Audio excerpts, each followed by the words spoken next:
Well, I first was involved as an audience member, as a young student.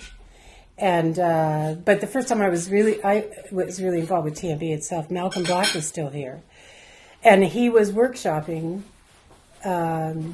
Norm Foster's first play, which I believe was Sinners. So whenever that was, early 80s. And I was working with Marshall Button, Vaughn Fulford, Alfred Paul Elias, Michael McHugh, and a whole bunch of other people, with a company called the Comedy Asylum.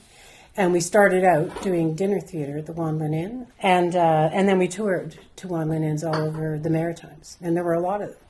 Anyway, Malcolm Black came to see a show, and then he called me and asked me if I would like to do a workshop of a new script.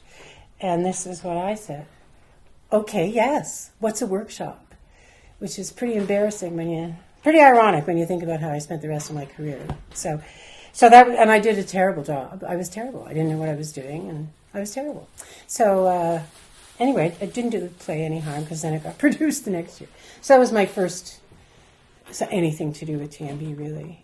But when Malcolm left and Janet Amos was announced as the new artistic director, and I heard her interviewed on CBC probably, and I heard she was coming to town. So I went through long distance information, and I found Blyth Festival in Ontario, and I called. And this woman answered, and I said, "Hi, could I speak to Janet Amos, please?" And she went, "This is Janet." And I said, "You answer your own phone?" Anyway. And then she came to see a show at the Wanlin. And I used to do kind of stand-up stuff before the shows. And so I introduced her in the audience. And she was in the audience, and she stood up and went, "Yay!" when she was introduced. Which is also very funny, because many years later, I'm in Sackville. Ryan Griffith is organizing a park cabaret, Playwrights Cabaret here. And Janet Amos and Ted Johns, her husband, are driving back from Corner Brook, where she'd been teaching. They stop and see me in Sackville. I tell them about the cabaret, and they come and spend the night in Fredericton.